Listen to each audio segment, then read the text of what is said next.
I put my last dime on a long shot bet. Chart looked shaky, had me dripping in sweat. Whiskey in one hand, mouse in the other, praying to the market like it's my blood brother. Thought I lost it all, felt the walls cave in. Then that candle shot up like a tailgate grin. I was one tick from broke, one sip from crying. Put my rent on a trade, had my hands to the sky, man. But I rode that dip like a drunk on a bull. Now I'm pissing out whiskey and pockets stay full.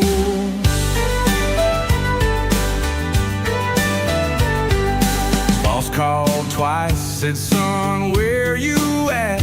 Told him I just made more than his whole paycheck. Damn.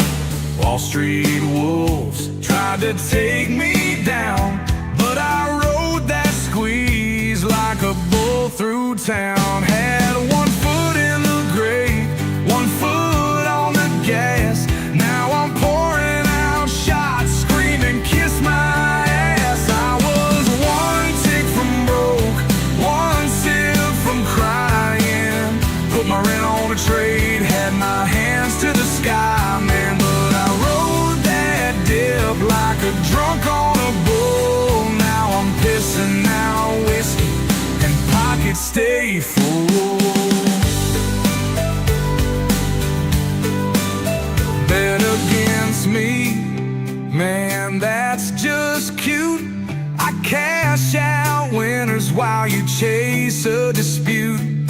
Whiskey neat, yeah, my hand's still steady.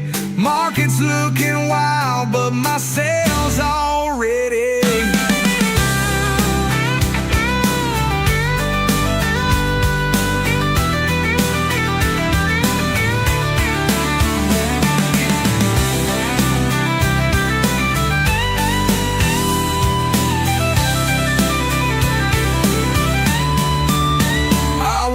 One tick from broke, one sip from crying. Put my rent on a trade, had my hands to the sky, man. But I rode that dip like a drunk on a bull. Now I'm pissing out whiskey and pockets stay full.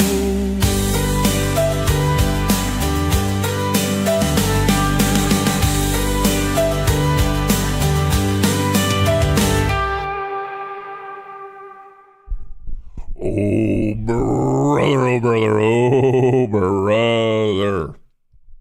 Good morning, good morning, good morning. Yes, your eyes are not deceiving you. I do, in fact, have on my lucky shirt today because I think we're going to need it. It's not looking good. It is not looking good.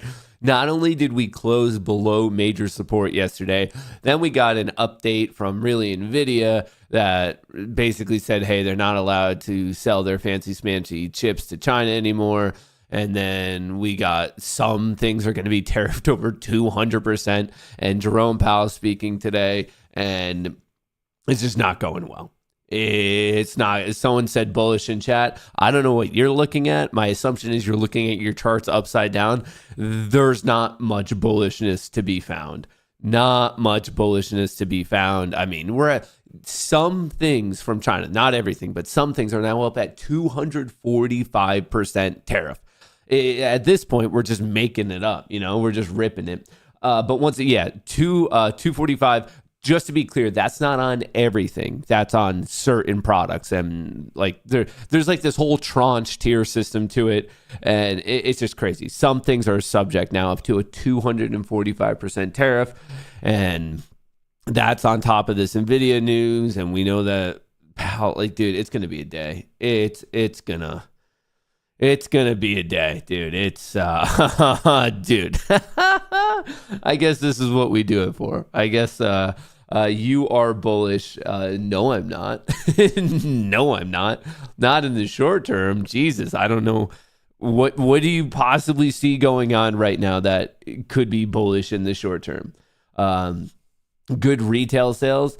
Depends on how you look at it. It very much depends on how you look at it in terms of like, is it actually bullish or bearish? There's so much going on. There's so much going on. And the crazy thing is that it could all just change like in 1 second from a different update. I mean, we saw that yesterday. What was it, around 10:20ish that we got the update that talks with the EU aren't going well. Yesterday, we had nice, constructive, bullish price action, myself included. We were looking at that upside gap. Okay, real shot. We might hit it today.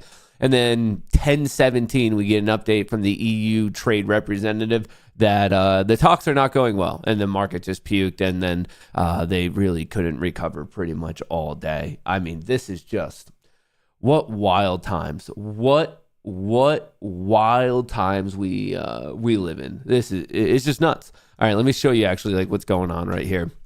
S&P 500 futures slide as a drop NVIDIA shares drag down tech. Of course, we are going to be getting into that. What is this? Global trade outlook has deteriorated sharply amid Trump tariff uncertainty, according to the WTO, the World Trade Organization.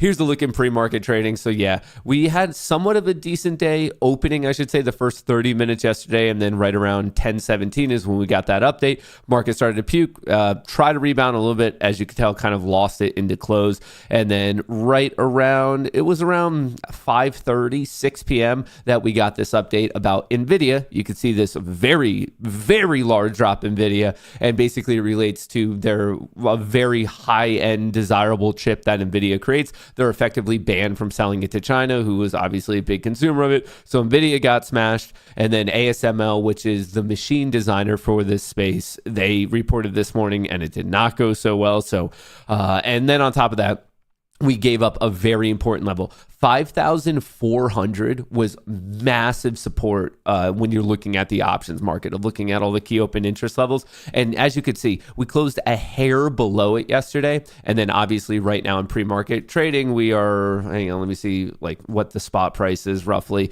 5,335. So not only yesterday did we close right below that key support that the bulls very much needed to be held, we are now scheduled to open all the way down here. So obviously, what's this gap down going to be roughly this morning? The SPY looking to gap down an entire percent. The Qs are down 1.8, ASML is down 3.9, and NVIDIA is down a staggering 7%. That is brutal. Absolutely brutal. I see you guys in chat. You're, I guess, accurately calling out that gold at a new all-time high, and that just shows the uncertainty of the situation, the displeasure with the situation, the insanity of the situation. Gold just nonstop ripping. Let me see if I can bring that up for you. Should be right here. Yeah, gold. Just look at this chart on gold. You can see it better on the weekly of like, it had a nice pump, kind of pulled back between October and December of 24, and then really at the start of this calendar year. This was a play. You could have just gone long gold at the start of the year, and you're already up an incredible 22, 23%. That was the play of the year. January 1st, go all gold, and you're just ripping it higher and higher and higher. Wow. So as you can tell, we have a lot to chit-chat about this morning. So U.S. plans to use tariff negotiations to isolate China. Treasury Secretary Scott Bessent wants trading partners to limit China's involvement in their economies in exchange for concessions on reciprocal tariffs. So basically, it's saying, mommy and daddy are getting a divorce, and we're forcing all the children to pick who they want to be with. Do they want to be with like the awesome dad who parties and doesn't make you do your homework and you can eat ice cream for every single meal? Or are you going to be more with like the strict mom who kind of follows the rules? But that's what's going on. So we're currently in the middle of a pretty nasty divorce. Maybe we'll get back together. Maybe we won't. But all the children, basically the other 182 countries, are being forced to decide who they want to live with. And please keep that in mind as we go through some of these other stories, because trust me, I'm going to tie this all together. But as of this morning, Trump administration levies up to 245% tariff on China. China now faces up to, not everything's at 245. Certain products are now all the way up to 245% tariffs as a result of the retaliatory moves, according to the White House. So that was it. The official White House, like it's literally on their website. They're like, yep, we consider some of this to be retaliation, so some of your stuff is now all the way up to 245. China replaces top international trade negotiator as talks with Washington stall. So pretty much the same thing as like the EU, where they're like not going so well. These ones are not at that level. Obviously, the EU, it's much closer to having a deal, and even that's not that close. China, on a relative basis, is even farther away, and they got rid of their original international trade negotiator, and they're moving on to another one because I guess zero progress is being made.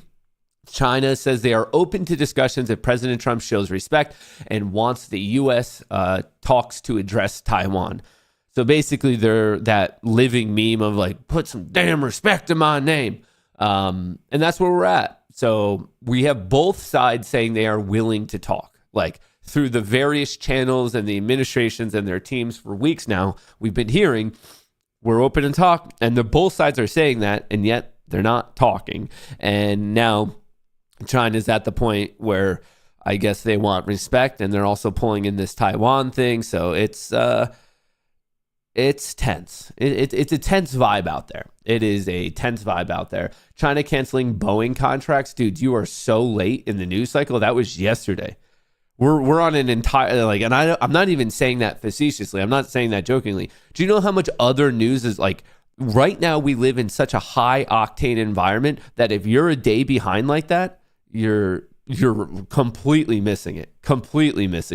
Yeah, they canceled it with Boeing, but literally you're off. You're already off by a full day. The amount of news that's happened between that announcement and what's going on right now, it's actually staggering how much news. In a normal news cycle, that would be big news for about like a week and we wouldn't talk about anything else. But the fact is, from that announcement with China saying, nope, F you Boeing, to now, we've had 4 or 5 like major news drops that would be an entire media cycle themselves.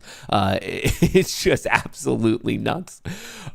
What's interesting about this talk, I thought this was really funny. A person familiar with Chinese government thinking. That's where they got this from. Once again, so China wants to see a number of steps from President Donald Trump's administration before it will agree to trade talks, including showing more respect by reining in disparaging remarks by members of his cabinet, according to a person familiar with Chinese government thinking. I wasn't joking when I said one of my biggest life aspirations, when we ever cover these stories, it's always like a source familiar with the matter, a source who does not want to be disclosed, someone like that. This is what I want to be. I want to be a person familiar with Chinese government's thinking. Like this, I didn't realize there's a whole tier system to this. Here I was thinking the tippity top of the mountain to get cited one day is just a source familiar with the matter. Like that's what I wanted to be. I didn't know that you could just be a person familiar with Chinese government thinking. That is the coolest description of a person ever. This is a degenerate trader, Matt, and he is a person familiar with his cat Piper's thinking. And that's who we are going to be quoting in this particular story. Yes, I am familiar with Chinese government thinking. That's so sick. That is absolutely so sick. So, I suppose another bucket list item for me of just like really what I could aspire to potentially be one of these days. Anyway, back to the important stuff. China open to talks if U.S. shows respect, names a new point person. So basically, they want a little RESPECT, and I don't know if Trump's going to give it to them. Alan, how should I read this statement? Right. The first thing to know, I think, is that China has always been saying that it is open to dialogue. But then, obviously, there's always the fine print. And China has always framed its openness to dialogue as a willingness to talk, as long as it is based on equality and respect mutually. But we are able to report today that China is open to talks with a little more specific conditions attached to it. First of all, as I said, China is demanding some respect. And specifically, it basically wants the Trump administrations to rein in some of the cabinet members who makes disparaging remarks about China. And then the other more specific conditions is that China wants the U.S. side to appoint a person that it could have those talks with, which is understandable because we've seen how different members of the administration have said different things over the course of the last couple of months. And China is frustrated that it doesn't really know what the U.S. wants from this negotiation. And this person, as long as he could or she could put together a deal that both presidents could put their names on, it's our understanding that China didn't designate anybody. Okay. That's really interesting. But isn't the issue with that we ultimately see Donald Trump being the final arbiter of what the U.S. side will accept? And isn't that the problem that we face here? That he's obviously thinks of himself as a deal maker and probably wants to be pulling the strings. Aren't the Chinese ultimately just going to be dealing with Trump? Isn't that the level at which this needs to be sorted out? Yeah, I think we all know that. Did you guys see that guy's name? I don't know if you could see it. Is my head blocking it? This guy's name is Guy Johnson. Guy Johnson. Hey, nice to meet you. I'm Guy Johnson. Guy Johnson. Is that a real name? Guy Johnson. Put her there. Guy Johnson. That 100% sounds like a guy who like sells real estate in the Midwest. Like he's well known as like a top tier real estate agent in his like small town in the Midwest. I'm Guy Johnson, Dallas, Texas. Guy Johnson. I sell steers. Guy Johnson. There's that's a name. Anyway, obviously I'm getting off the point here. Guy Johnson. Yeah, put her there. I'm familiar with steer thinking. Deal with other leaders one-on-one to get them together in the same room and just hash it out between two leaders. But that's not how China normally operates here. And the bottom line is that China wants to deal with someone who actually represents or knows what Trump wants, so that any negotiation will have a meaningful outcome. I'm Guy Johnson. I'm Guy Johnson. Well, howdy doodly. I am Guy Johnson. Put her there. Nice to meet you. I'm Guy. Guy Johnson. Johnson Guy. I think it could work. Anyway, I'm completely getting off the point here. On all of this of, hey, we're willing to talk, and Trump's like, cool, we're willing to talk too, but surprise, surprise, 245% tariff and go fuck yourself. With that being said, China's already responded. China repeats it will fight to the end if interests are harmed. So they're not seemingly stepping down whatsoever. But let me tie this all back to U.S. plans to use tariff negotiations to isolate China. So we're seeing that in real time. So obviously, hey, we're willing to talk. Hey, we're willing to talk. Cool. But then why are we not talking? You're retaliating, so we're going to retaliate to your retaliation. And kind of how I started this is like seemingly the U.S. and China are going through a pretty nasty divorce. And according to the Treasury Secretary and the entire administration and anyone who's just paying attention whatsoever, we're kind of putting this together and realizing that it's all, it's kind of saying you have to pick someone.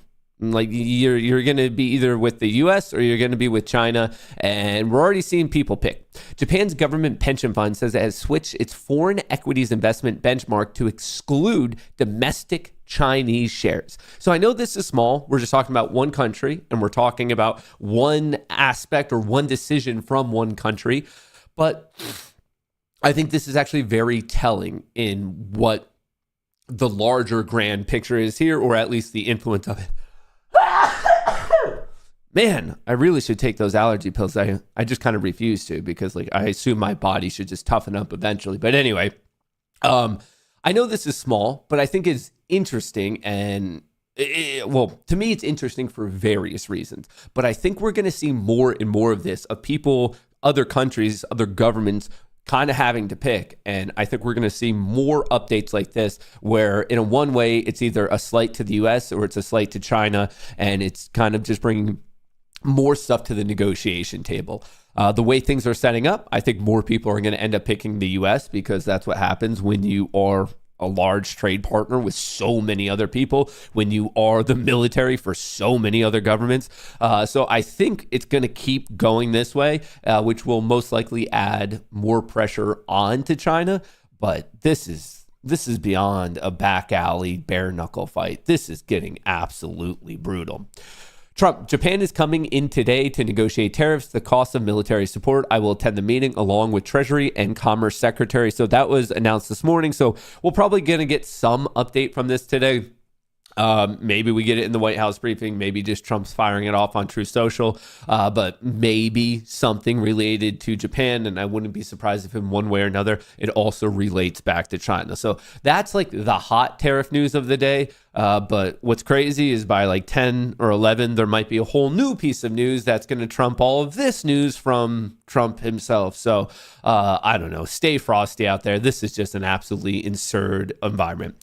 Speaking of the market, we do have some data drops, if you will. Retail sales increased 1.4% in March, greater than expected. So retail sales came out this morning, beating by 0.1%. I do want to let you know that Powell is speaking at 1:30. I don't know why this says 1:15. I double checked. He's speaking at 1:30 p.m. ET today. I will be streaming it. We are going to be doing a specialty stream. Obviously, he's going to be getting hammered by questions about the economy and price stability and volatility and like, are tariffs inflationary? He's going to get those. But this is also his first time doing a public speech after we kind of find out that he's not going to get rehired. About a couple days ago, at this point, all the days were mixing together. So my apologies. I forget the exact day that this happened. But we got commentary from the administration, specifically Bessent, that this fall, they're going to start interviewing new people to become the next Treasurer Secretary. And obviously, that's the assumption that they're not going to rehire Powell and it's going to go on to someone else. So I'm sure there's going to be some interviewers or at least journalists or someone whoever's in the room are going to be asking him about that of like, so what do you think that like we kind of now know you are not going to get rehired? So he's probably going to get grilled. It's in Chicago. It's like the Chicago Economic Club, but whatever. We will be streaming it today. Once again, 1:30 p.m. ET. And then tomorrow is the final trading day of the week. The market is closed on Friday in observation of Good Friday. But tomorrow we're going to be getting the interest rate decision, not like from here in the Fed, but from the ECB, the European Central Bank. And I will be willing to bet that they are going to have a lot of things to say about the current trade war situation. To make it all even that much more insane, we are also in earnings season. ASML came out this morning, and it came out this morning on the backdrop of some pretty crazy news related to NVIDIA. Global tech stocks drop as ASML warning adds to NVIDIA curb. So three important things here. Critical chip firm ASML misses order expectations amid tariff uncertainty. So remember, ASML is in this world of the GPU, CPUs being created. They're upstream. They create the machinery that is then used by TSMC, the fabricator, to create the chips that are designed by companies such as NVIDIA. So this makes very high-end, absurdly precise machinery.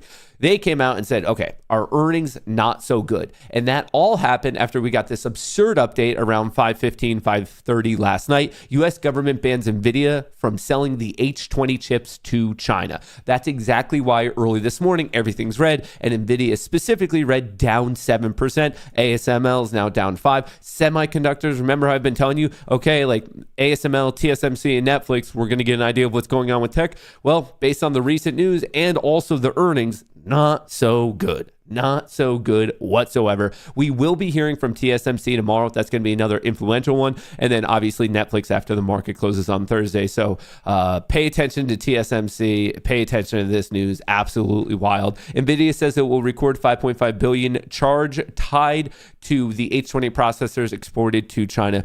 Do you know how big of a hit that is? Like $5.5 billion. $5.5 billion is just this chips market within China alone. Like, it really kind of does show how much of a behemoth NVIDIA has become. But anyway, this is a massively influential thing, which is exactly why right now we are seeing the markets go a little bit nutty. On top of that, obviously this got announced, what did I say, 5:15, 5:30. Anyone in here finding it surprising that midday yesterday, people were trading in massive size, 1.8 million, 18.6 million, 1.2 million, 7.8 million, 2 million, 18.6 million, 18.6 million, puts at ask, puts. People were hammering the puts. This was midday yesterday, and then fast forward 5 hours, and we got like just I don't know. I suppose I have to do a little bit of self-reflection on this. I don't know if it's pissing me off that there's this much insider trading going on, or am I just getting angry that I'm not invited to be involved in said insider trading? Oh, I should also clarify. This money is also for the 17th. They did it for the weekly. They didn't even try to hide this of like, oh, our macro view is the market still going down. They're saying, oh, we think NVIDIA is going down in the next 2 days. I forgot to clarify that they were hammering the market, and they're like specifically within 2 days going down. Just absolutely insane. Like, truly insane. All of that money, and all they had to do was wait 5 hours. We saw some crazy trades on SMH. We saw some crazy trades on the overall market. This is just a horrendous, in-your-face amount of insider trading. And like I said, I don't know if I'm just getting frustrated that there's insider trading, because I feel like if I really unpack that psychologically, I'm more so just frustrated that like I'm not getting invited to do it. Like, I don't know whose Discord room I have to sign up for, what Signal group, what Telegram group. I don't know who I have to talk to, but dude, just put me on the group thread, put me in the group chat, because this is actually fucking insane.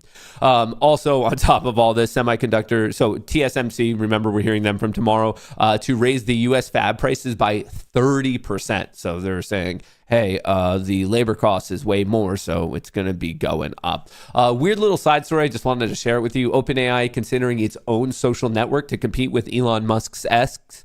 I don't think that's going to happen. Well, it might happen, but it's going to probably quickly go the way of Threads, where there's like a big media launch or a big social media launch, and then within 1 week, just no one gives a shit. So if they might consider it, but the chance of getting people to move off of X at this point is slim to none, if you ask me. Don't forget to sign up for the newsletter, mattkohrs.locals.com. I break down the previous week, show you what's going for the upcoming week, all the earnings. I highlight the ones you're going to care about. I give you all the major macroeconomic events. Obviously, today we got retail sales. Hammock is speaking at noon, the Cleveland Fed president, and then Powell. It's not 1:15, it's actually 1:30. And with respect to seasonality, today is seasonally very bullish, but it doesn't look like seasonality is going to win out today. Obviously, it might, but over the past 27 years, this is the look at the hypothetical equity curve you would have if you bought at open, sold at close on the S&P 500 futures market, obviously winning 74% of the time. Huge profit factor. The bias is very bullish,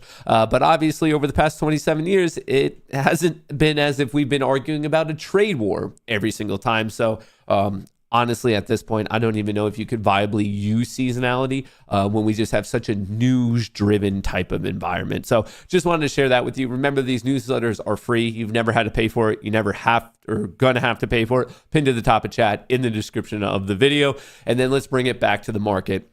Obviously, as I normally do, I have the green, the red, and the white. That is the high, the low, and the close of yesterday. And then all the yellow lines are the key open interest levels. And this white box is the transitionary zone.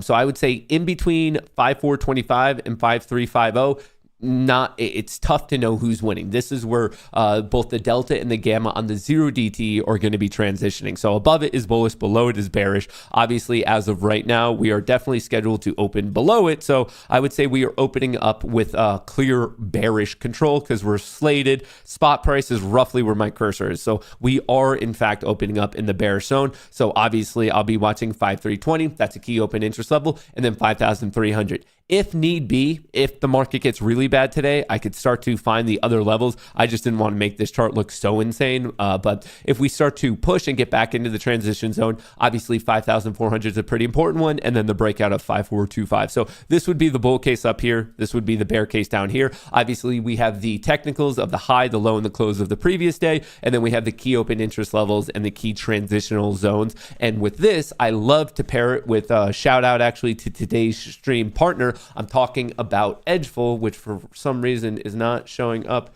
for you guys right here. Edgeful. Pinned in the top of chat, in the description of the video. Actually, it is not pinned. Let me pin it right now. Hang on. I know I'm behind, but I'm trying to pin this. Edgeful is what I personally use. So when we're talking about the stats, facts, and figures of the market, Edgeful is the best tool to do it because they make it incredibly easy to see said stats, facts, and figures of the market. So if you use that link pinned to the top of chat, it's a free trial. As in, you don't have to pay for anything. Highly recommend you guys check. Oh, Jesus. Oh, that's not good. We got a lot of alerts popping off right here. A lot of alerts very quickly. Jeez, calm down. Dingity, ding, ding, ding. The world's largest casino is now open. Best of luck to all. Play responsibly, and if not, have fun. Golly.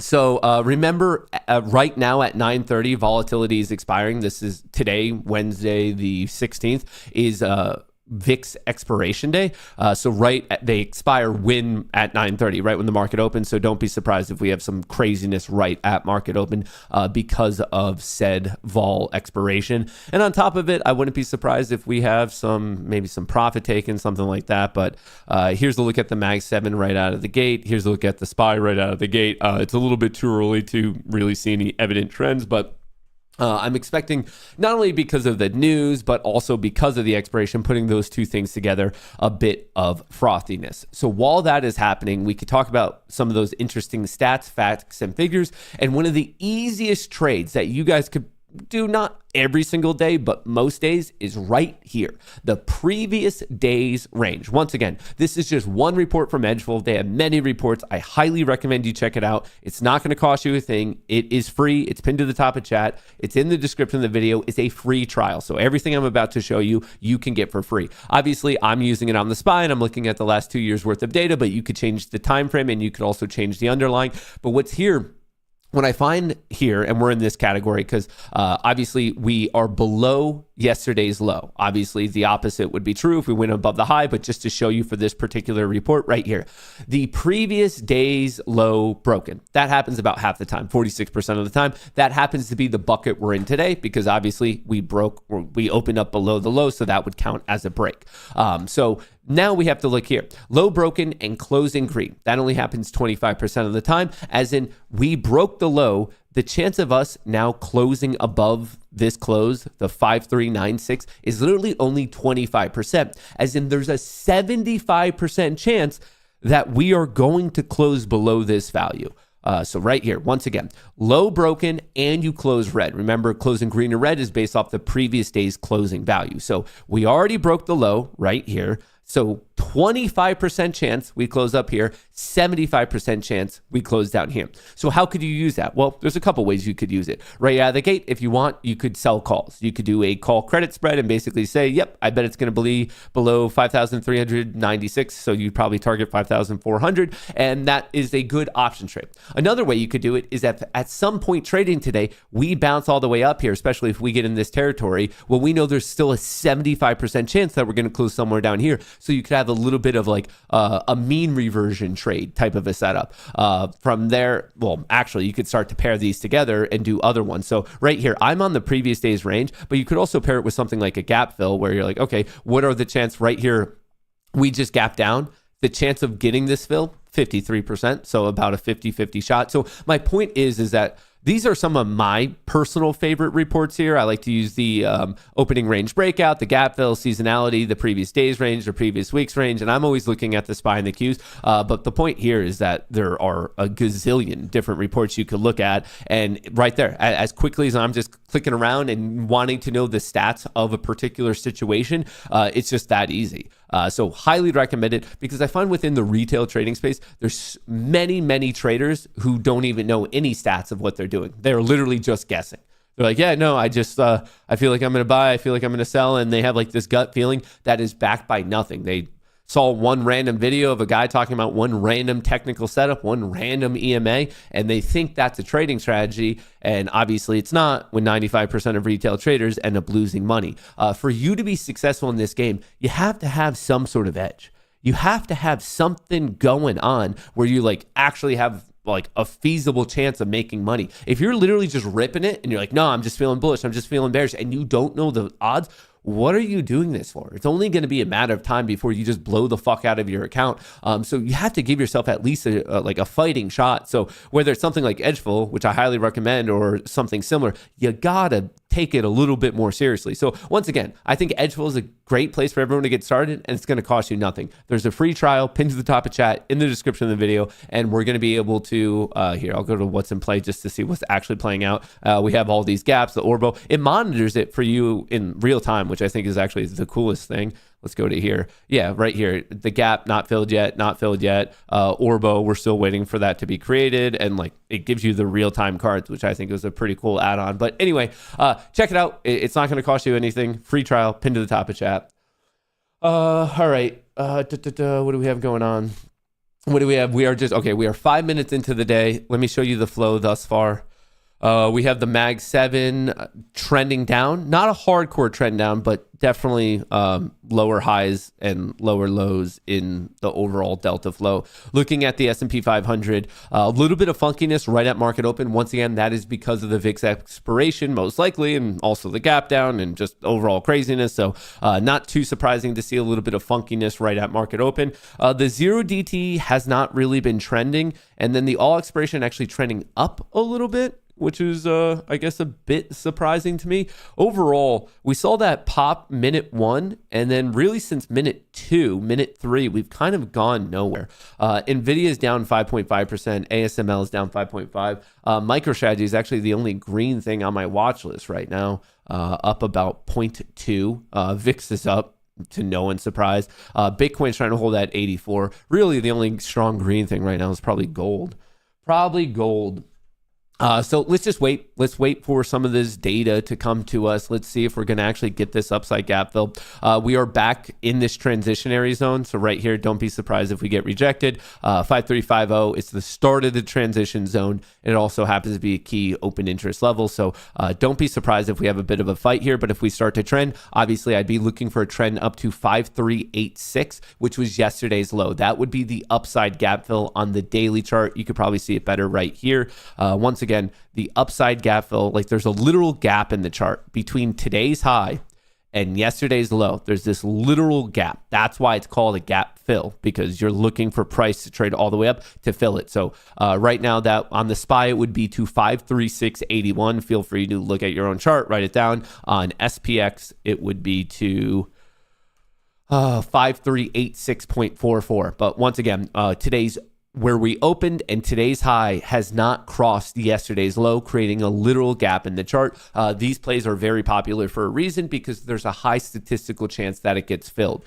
It's not a guarantee. For example, we still have this gap all the way to up here. See how we gap down here and we haven't filled this yet. So there's no guarantee. There's no such thing as a guarantee in the market anywhere. But just to make it clear, like this is not something that whenever you see it, you bet the whole house on it. No, that's not the right way to do it. You'd want to use this paired with other maybe an options flow, momentum, maybe some odds from Edgeful, but I just wanted to call it out, kind of more so explain what a gap fill is. But right here, I'd be a little bit more concerned of, do we even hold this level, because this is a key open interest level. And obviously, when we get into this zone, this is where it's a transitionary zone for the gamma and the delta on the 0DT. And what that really means is that from a mechanical standpoint, you're not going to have the market makers really doing anything, because they're waiting to see which end of it we come out of, and then we get a better idea of where they're going to, how, in what mechanical way they'd be hedging below and above. But this is why we get, like, I don't know. I like to know where the choppy zones are, because it's exactly that. It's a chop zone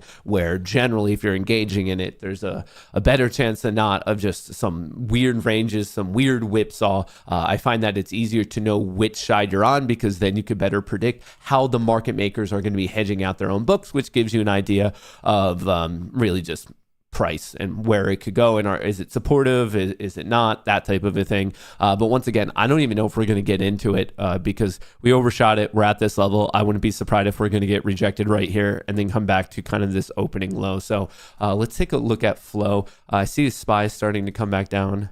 Mag 7's also coming back down. So there was a little bit of a fight right out of the gate. What is going on? I just got disconnected from my Apex here. Hello? Is it working? I got some weird audio that's disconnected. Disconnected. Is it good to go, or am I not good to go? I have no idea. It says it's connected there. I think I'm connected. I mean, I'm seeing prints come across, so it must have some sort of data source actually properly plugged in. Potential little trend line breakdown going on right now. Just want to call that out to y'all, or maybe a little bit of a save. Looks like we traded right up into VWAP, the value, the VWAP, what is it? The volume weighted average price. But we might just be getting smacked right here. A little VWAP rejection, a little trend line breakdown.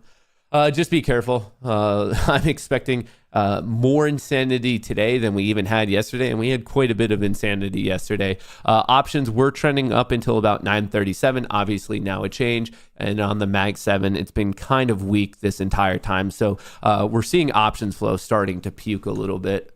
And it's no surprise that it's happening at this exact level that was called out to everyone before the show even started. Transitionary zone, obviously we traded up into it. The market did not want it, and we are staying on the bearish side. And also this happens to be at a key psychological level, a key technical level, just a very important level of this rejection. So that was actually probably a pretty solid play. I'm not taking the play because it's a little bit too early for me, but this trend line breakdown and VWAP rejection, I mean, obviously your risk could be this recent high, but what I would be looking for, to be clear, even if I weren't putting this rule of 10 a.m. on myself, I wouldn't do this yet until I was confident of the breakdown. Right here, it just looks like a little bit of a test, so I'd be looking to see maybe, I don't know, from a technical perspective, I wouldn't mind taking this 18,632 breakdown. If it snapped below it, obviously you have well-defined risk, and then you'd be trying to ride it to a new intraday low. So I don't mind that trade whatsoever. Like I said, maybe I end up taking it, but if I do, it's going to have to be past 10 a.m.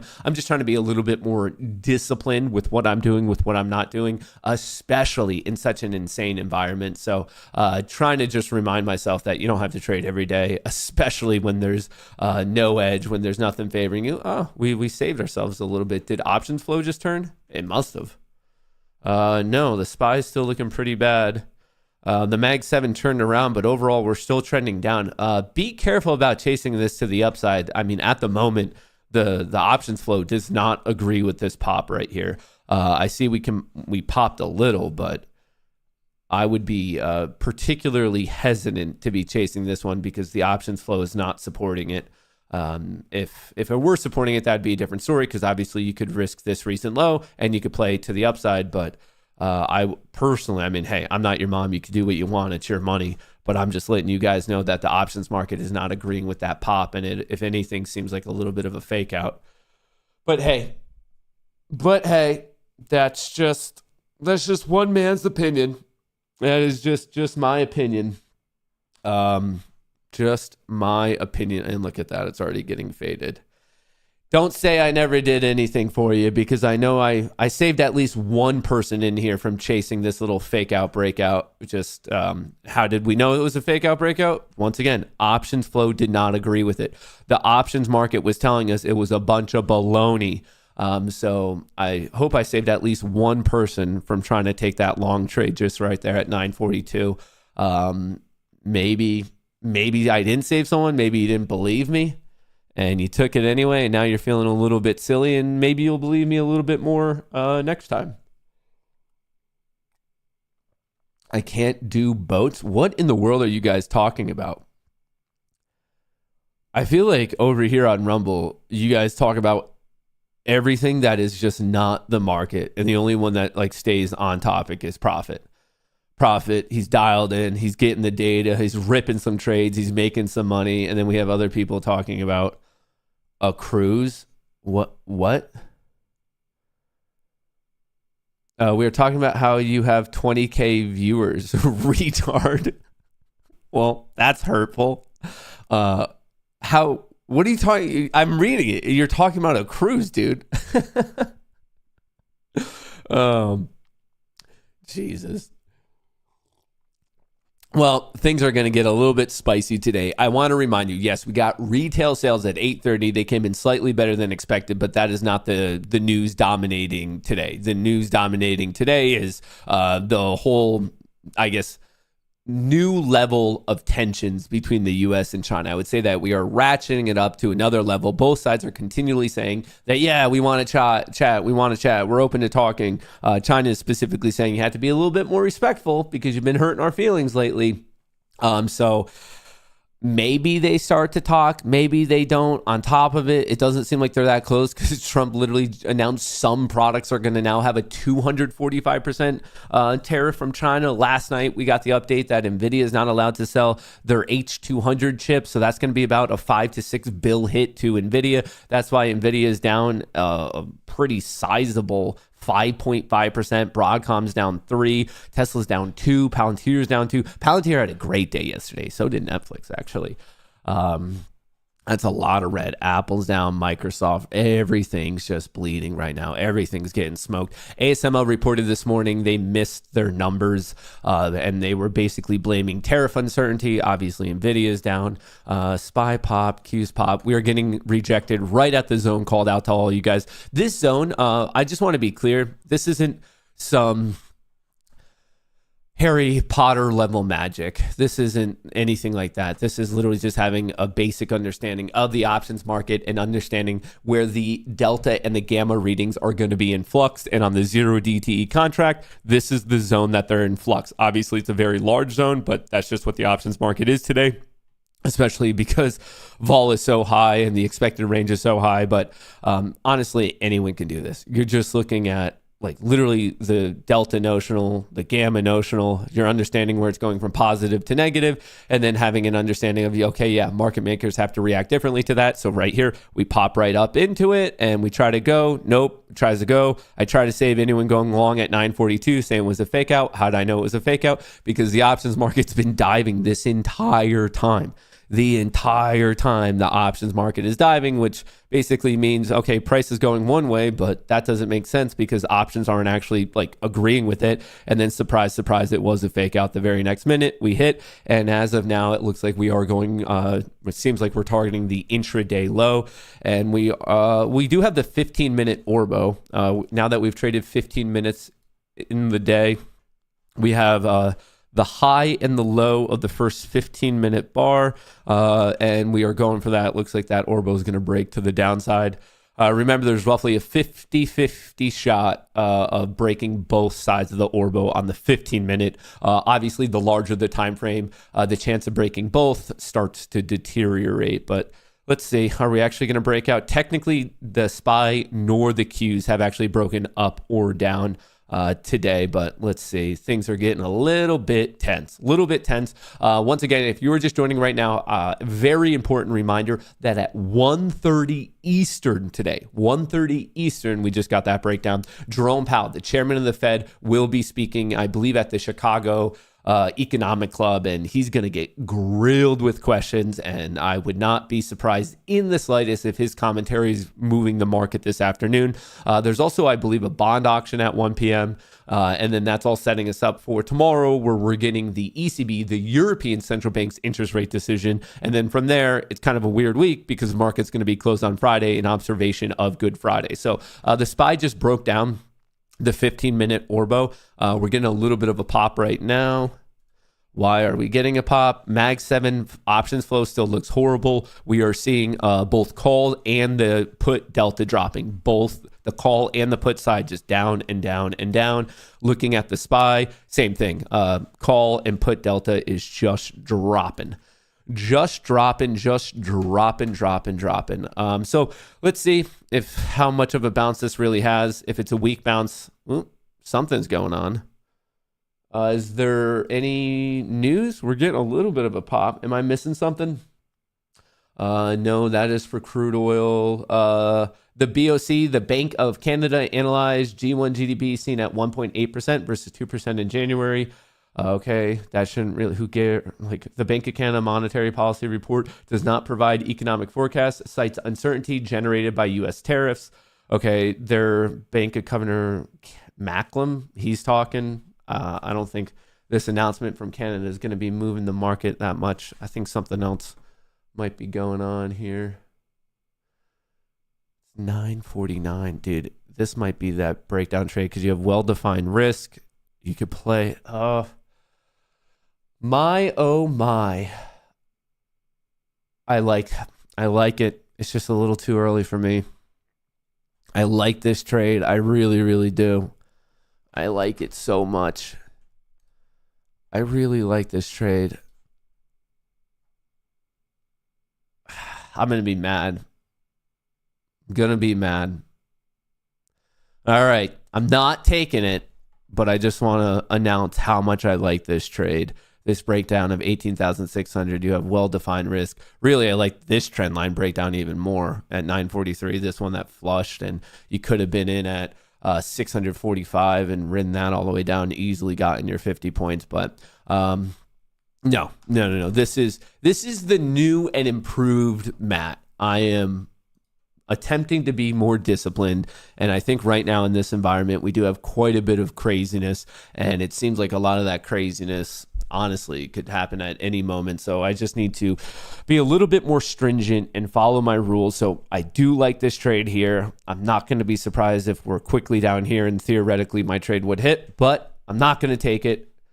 Not going to take it. I got to be a little bit more disciplined, even though everything is trending in that direction. Everything's trending in that direction. 5 minute, 10 minute, 30 minute, 4 hour. Oh, 4 hours actually potentially breaking down. That's not a good sign. But anyway, 5 minute, 10 minute, 30 minute, not looking so good. 5 minute, 10 minute, 30 minute, 4 hour. Not looking so bueno right now. Looking at the daily chart, that's a potential trend reversal. Like we just for 1, 2, 3, 4 days failed to break that high. And now on this news, we're starting to come back down. Who knows, before you know it, we might be back down at 5,200 somewhere in here, which I know that sounds like it's far away. It's 130 points, but I mean, we're these days we've been moving hundreds of points as if it's nothing. So it doesn't even feel like that crazy of a call out in all reality. Doesn't even feel like that crazy of a call out. I knew that this would hit. Fuck, man.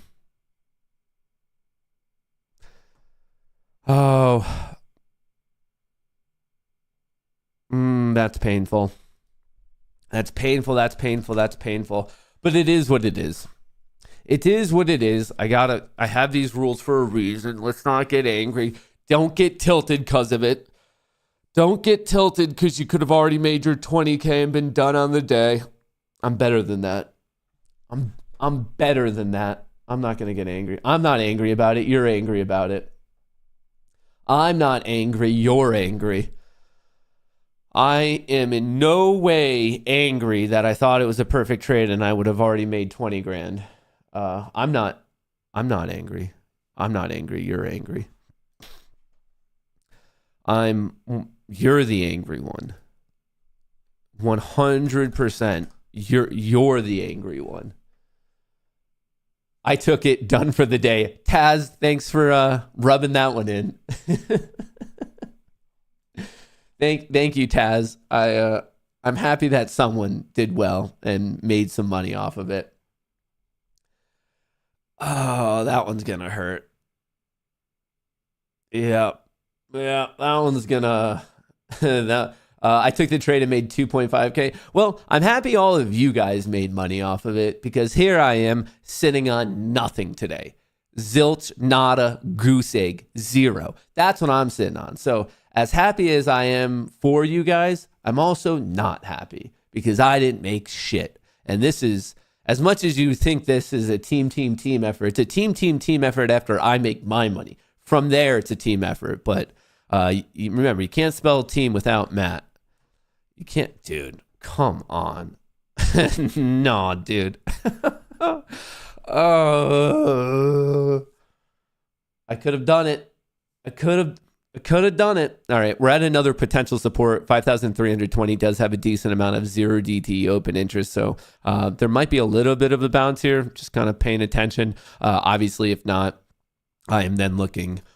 If we don't bounce here, my next target would be 5,300 flat, which that's another 20 points, aka another $2 in the SPY, which would bring us to the mid 528s for someone who needs a rough SPY equivalent to the SPX. Every 10 points is roughly about $1 on the SPY. Not exactly, but with close enough, you know? Lots of volume at 5,300. Yeah, a lot of open interest, a lot of volume. 5,300 is a big one. And obviously, we are below this transition zone. Look how well that transition zone held up. I mean, this was painted on the chart before the market even opened today. Look at that. Ran up into it, smacked, ran up into it, smacked, put in that lower high, and just broke down here at 943. Honestly, that was a good breakdown trade, 943. And then even when I saw it a little bit later, 947 or something like that, maybe it was in here, obviously just flushing to this. So let's see. It either bounces or breaks. If it breaks, all right, we're looking all the way down to 5,300. If we bounce, yeah, maybe we bounce up to this choppiness, maybe in here, 35, 36. And then if it gets going, it gets going. If not, it might just be a retest. But I don't necessarily now want to chase the intraday low. Dude, I could have had that trade. That could have been me. I could have been done with work on the day. I could have made 20 grand and I could have been ready to rip it. But no. Here I am trying to be a disciplined trader. I should have taken the trade. I have on my lucky shirt. That was such a misstep on my part. Oh, stupid. Can a streamer get even more stupid than this? I completely forgot that I have on my lucky shirt. It would have 100% been 100% fine. You can't miss if you're wearing your lucky shirt. I forgot about that. Well, now I know it for next time. I know it for next time that I'm 100% allowed to break all of my trading rules when I have on my lucky shirt. You're supposed to be the chosen one. Well, it doesn't feel like it today. But maybe I'll get a bounce here that I could short into. Maybe there'll be a bit of a bounce that I could short into. I don't want to chase it. Shorting at the low of the day never seems like a smart idea, and it's mathematically not a smart idea. So let's just see. Calm, cool, collected. It's almost 10. Lucky shirt, but unlucky underwear? Might be. Orbo retest? Yeah. The Qs are almost at the Orbo. The SPY's coming back up. If you don't know what the Orbo is, it's the opening range breakout or breakdown. So basically, you could look at any time Orbo. It could be the 1 minute, the 5 minute, the 15, the 30. It's just that first bar of the trading session. And once again, whatever time frame you care about, that would be the 15-minute Orbo, the 30-minute Orbo. I know everyone's pretty creative in this space with the names on stuff. But anyway, if you want to know the odds of Orbo, right here, Edgeful gives it to all of you right here. Of the breakouts, the breakdowns, the odds, and the extensions, and how far it can go. So it's actually very, very useful. Once again, this is just another thing that gives you the actual data of the market. I highly recommend you guys check this out so you can trade with true edge in the market. Hence their name, Edgeful. Once again, pinned to the top of chat in the description of the video, you can get a free trial. So you don't have to pay for anything. Test it out for a week. See if you like it. I think you're really, really going to like it. But okay. Alrighty. What am I seeing? What's old Mateo seeing here? What is old Mateo seeing? What is old Mateo seeing? Is that all? I wish the pump was a bit larger.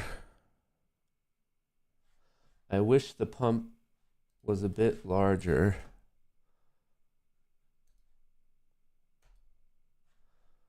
Options flow is still pretty freaking bad. SPY flow is also pretty bad.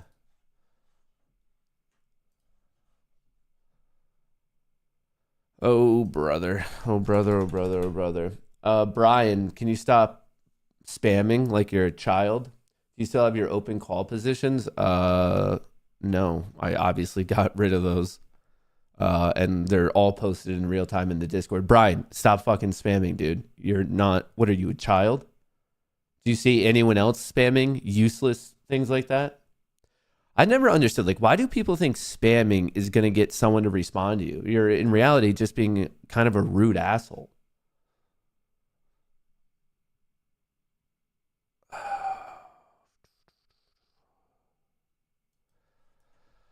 Okay.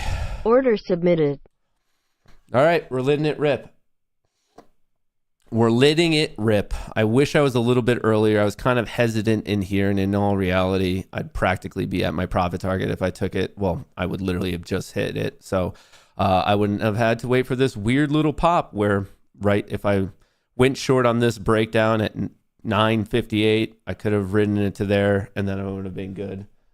Did I just ban him? I didn't ban him. I just called him an asshole. Just called him an asshole. So the Qs got their retest of Orbo. The SPY didn't. Got rejected a little bit early. ASML, once again, reporting earnings this morning, not looking so hot. NVIDIA also tried to pop. It's still down quite a bit on the day. It's down 6%. Try to pop this morning, eat into some of those losses, and now it's just like kind of bleeding off. But I think the real concerning thing here is, I mean, just look at that. It's just the Mag 7, which is the options flow, and these colorized lines it's the delta measurement of Apple, Amazon, Google, Meta, Microsoft, NVIDIA, and Tesla put together. Obviously, these are very important because they make up quite a bit of weight on the S&P 500 and on the NASDAQ 100. So kind of important to track what's going on there. And then also we can toggle this over to the overall market, the S&P 500, which just now at 10 flushed. We're seeing a little bit of a pop, but the pop is already turning back over. With respect to price momentum, 5-minute, 10-minute, 30-minute, and 4-hour are now all bearish. 5-minute, 10-minute, 30-minute, 4-hour bearish also on the NASDAQ. So looking at the 8 different time frames, we have bearish continuity with respect to momentum. Looking at structure, obviously we have lower highs and lower lows. Price structure is bearish, price momentum is bearish, and then obviously looking at options flow, that's also bearish. So if I were to, I guess, articulate my strategy to you guys, those are going to be the major things I'm paying attention to, without a doubt, is going to be price structure, price momentum, options flow. And I like to take a trade when all 3 of those things are aligning. I think there's a lot of people who trade when they're just looking at one of those. And I think if you're looking at one, you might be missing part of the picture. Like, for example, this morning, price might have looked strong to you at 942. Oh, we're pumping up. Oh, we're here. But then flipping over to options, we saw that actually something was weird with the flow. The flow is actually super negative, and then the very next minute, the market ended up taking a hit. So that's why I think there's an advantage to putting multiple of those together, of looking at price structure, higher highs, higher lows, lower highs, lower lows, higher highs, lower lows, lower highs, higher lows of like what's the trend. Those are the 4 possible combinations. Then looking at momentum, and that's just generically, are we above or below the EMAs? This colorized cloud, it's nothing special. It's literally just EMAs. It's just various length EMAs, and it's nice to know, are you above the moving average or are you below the moving average? And then I look at it on various time frames, the 5-minute, the 10-minute, the 30-minute, the 4-hour, the 5-minute, the 10-minute, the 30-minute, the 4-hour. I'll even peek the daily just to generically know like the larger time frame one, so whatever's going on there. And then I'll also pay attention to like, okay, are we at key levels? Are we not? Are we above the transition? Are we below the transition? I'll take a look at, are we above or below VWAP? VWAP is this white line, the volume weighted average price. It's thought to be bearish below it, bullish above it, that type of a deal. So those are all the types of things that I like to take into account. But in reality, I'm looking for a confluence of those things to all match. The more of those things that match together, the more confident I am in the trade. The less of those things that match, I'm not at that point that confident then. And then if it's like 50-50, ideally, I'm just not taking the trade. So I like to look for all those things to go together. And then even with that, you're not going to always make money. I think one issue in retail trading is it's tough, because if you have the patience to wait for everything to align and you do it and you feel like you took all the proper steps, you could still lose money. And that's like a very, very frustrating aspect of trading. A very frustrating aspect of trading is this idea of doing everything right to still end up losing. And it just happens. There's a lot of unknowns. I mean, even think about the current trading environment. A random update could come out at any moment in the day, and then guess what? Maybe it helps you and the position goes dramatically in your favor, or maybe it hurts you and it blows you out of your position. So just a lot of these things, that we're doing, we're reading to the best of our ability the data at that moment in time. So for example, it's 10:04. So at 10:04, you're taking a quick mental, I guess, snapshot of price, of momentum, of options. But at 10:05, maybe that trend continues, maybe everything still aligns, or maybe there's an update from a trade partner in the EU or Japan or China, or maybe Besant says something, or Lutnick or Trump himself, or you just don't know. So it's that fact that there's some unknowns to this game that you have to be kind of uncomfortable with that uncertainty. You have to be uncomfortable with dealing with a whole host of unknowns. And even beyond that, maybe it doesn't even have to be news. It could literally just be some large trader. They're like, okay, cool. It's time for me to buy a bunch of NVIDIA at these levels because that's what my firm tells me to do because the PE is so low. Or maybe someone has inside information. They're front running it like we saw yesterday where midday around 12:30, everyone is buying puts on NVIDIA. Maybe they have it. Maybe they don't. Maybe they're just guessing. There's just like such a host of uncertainty in this, that you kind of just got to get used to it. It just like, it just is what it is. And you got to accept it. It's painful, but that's how this game goes. And we're getting a retest now of the Orbo, where it appears as if we are bouncing off of this, the 5,320. The reason we knew this, so we got this bounce here at 956, and then I thought right here we were actually going to stumble below it, but if anything, we're climbing back up. Once again, this is just an open interest level. There's a lot of not only volume, but like live contracts at 5,320 on the 0DT, so natural to see a reaction there, whether calls or puts. So when people go in the money, out of the money, they like to react. When you get there, when the delta is changing, obviously it forces the market makers to hedge their book a little bit differently. So that's why we like to pay attention to this, because the moneyness of these large plays obviously has a clear impact on the market. You saw it here at 5,350. You're seeing it now at 5,320. When you're in between these levels, I think it's safe to think of it as a no man's land of just like, okay, tell me, are we breaking out or breaking down? So if we bounce, okay, I'd look at this technical level of 5,340, and then I'd look at the next open interest level of 5,350. If the bounce fails and we start to come back down, okay, if it breaks 5,320, well, then I'm looking at 5,300. The in-between zone is, in my opinion, you don't really have much of an edge to play there, because you're just kind of hoping that it keeps like just, I guess, like stumbling along in the favor that you want it to. Maybe it does, maybe it doesn't, but that's why I like to mark these out, just because like in all of these situations, you then have an idea of how to play it. You're like, okay, if we bounce, this is the bull case. If we break down, this is the bear case. It's nice because it gives you that well-defined risk to reward. And ideally, then you're looking at the other things to, I suppose, go in that favor. So would I necessarily play this reversion? No, I'm not going to play it, because price momentum is bearish. 5 minute, 10 minute, 30 minute, 4 hour price momentum. Options flow is doing what right now? There's too many things that, like, I don't know. Like, I guess my point in this is, whether you bounce or break, I'm not taking every single one of those trades. I don't think it's necessarily advantageous to do that. And the reason I don't think it's advantageous to do that is because you have less, statistically, you have less of a chance of it working out if those other factors are not pointing in that favor. So even though price is starting to bounce, well, first of all, we're on the bearish side of the overall transition zone. Remember, this is the gamma delta transition zone. So we're on the bearish side. So when we're on this side of it, I'm not looking for any bullish play. I'm definitely not looking for a bullish trade when all the momentum is bearish, and when this is the look at the delta flow thus far on the day, I would say pretty freaking bearish. Granted, we're getting a little bit of a pop now here at 10:04, but I mean, it just puked all morning. So, like I said earlier, I'm not your mom. You could trade however you want and you could do whatever you want. But I find that you get quote unquote luckier when you are trading with the overall general trend. And obviously that doesn't mean you're inevitably always lucky, because once again, we live in an environment where anything could happen at any moment. So who knows what's going on? But you are, the odds, like, it's measurable. The odds are going to be greater for your success if you are patient to wait for various things to align. And it's a lot better than just like the random guessing.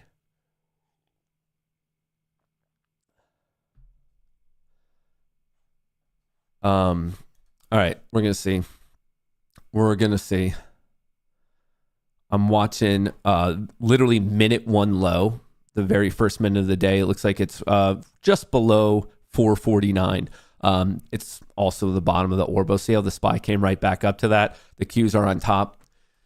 Let's see how this trend is going to continue. We saw a pretty large puke in options. It's attempting to bounce. The question is are we going to see this like V-shaped recovery where it just like pops and the deltas are all the way back up to where it was when we started the day? Or is this just going to be more of a dead cat bounce type of a situation? Dead cat bounce type of a situation. Time will tell. ASML, it looks like things got a little bit of a pop starting around just like, I don't know, 10:04 or something. Dude, I really should have taken that trade earlier in the day instead of this like 10 a.m. reversal bullshit. Oh, that's going to be frustrating. That's going to be frustrating. The fact is, I could have just already been done. Honestly, even if I traded a minute or two earlier on this drop at 9:58 and not waiting till 9:59, if I was just a minute earlier, this would have been enough of a dip that I could have just locked my trade in and been done with it. But no, I had to be patient and wait for the right time of the day. And that basically cost me.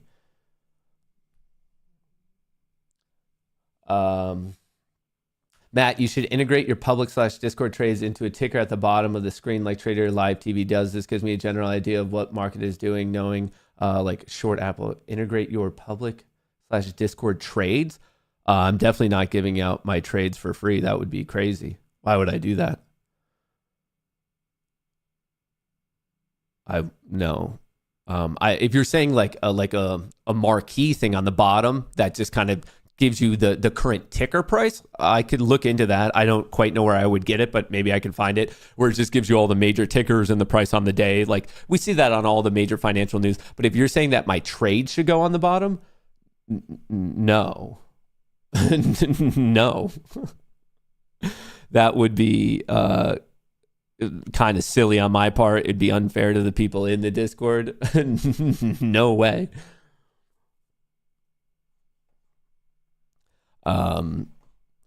That would not make any sense.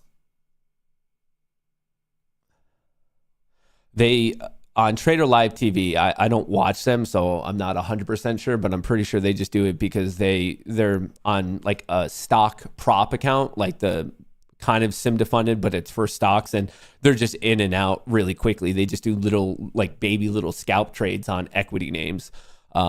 So they have like no real swing bias or anything like that. They're just like in and out really fast. I think it's a sim defunded prop thing.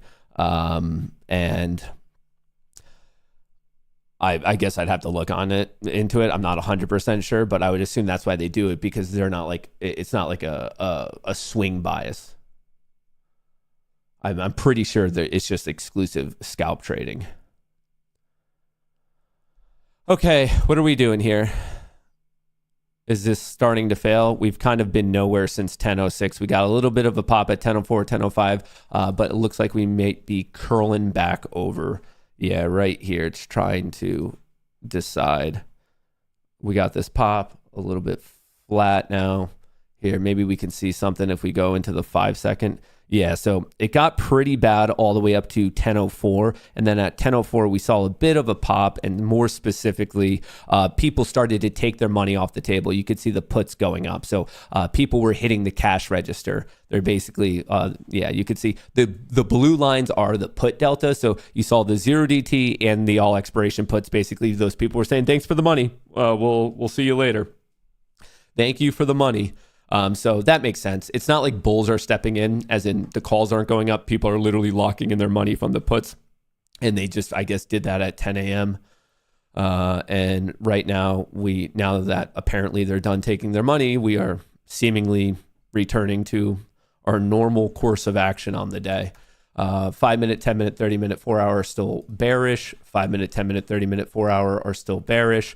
We don't really need the daily right now, but it looks like we got a failed breakout of this 958 high. We went slightly higher, ran into some resistance, which happened to be support from earlier in the day. And now we are coming back to this key level. Remember, these key levels, I am not telling you to be bullish or bearish at these levels. I'm saying it's key, so watch it. Pay attention for the bounce, because that might set up a trend higher. Pay attention for the breakdown, because that might set up the trend lower. We are always trying to gather some information and learn about how the market is reacting to said key levels. So that's exactly what we're looking at right here. Is are buyers going to step in? Are bears going to take their money? Like regardless, like are we going to get some bullish influence, or are we going to snap it and then set up for a test of 5,300? But that's a pretty brutal. Yeah, I mean that the delta's just been puking all day. There are many reasons I believe this, but I don't see what in the short term here. Like if you're a day trader, I don't see what the bullish argument is. I really don't. I don't see what the bullish argument is. Let's go to the 1 hour. I had a buddy who I told I'd look at the 1 hour. That one's getting hit. That's not looking so good. That's not looking so good. We got that random pop on the person who's familiar with Chinese government thinking, and then obviously that was pretty faded. But you could see that 5,340 on ES, pretty important support. So if that starts to give way, even here, you could see recently it was resistance. Right here, some support, resistance. So this seems to be a pretty important area. Right here, we saw support. Basically, we saw a bounce, a smack, a breakthrough, a bounce. So it feels like we're kind of teetering on a pretty important level. And then if this doesn't hold, I wouldn't be surprised if we are literally going down to 5,200.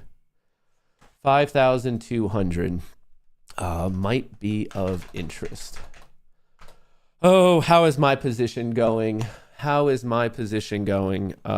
back to break even. All right. I wouldn't mind seeing a little bit of green on the chart. That would make me feel a bit better about life for sure.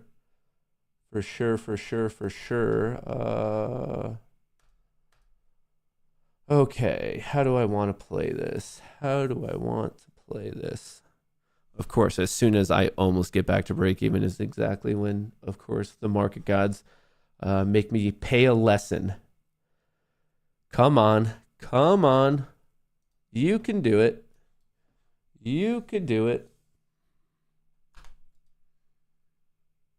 Well, that doesn't seem right.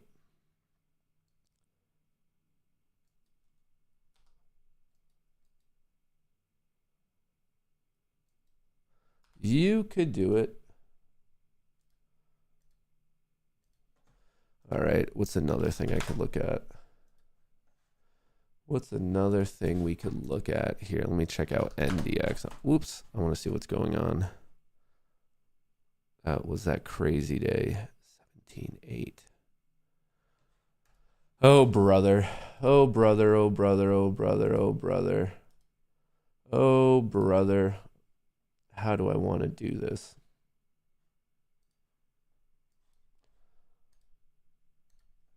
All right. We'll see how this all goes. All right. If you're in the Discord, I just added some swing plays here that I'll get in there as soon as I can. And then I'm actually surprised Piper hasn't fired quite yet. All right. I'm just updating, trying to basically protect myself from blowing the fuck out. This is such an incredibly difficult environment. So highly recommend sizing down, respecting your risk, and not doing anything too insanely degenerate. But then, actually, do we even want to lit Piper trade today? Because we know Pal is speaking. Yeah. What I'll do is I'll be smart and I'll just lower the level. We could get this out to everyone who's involved.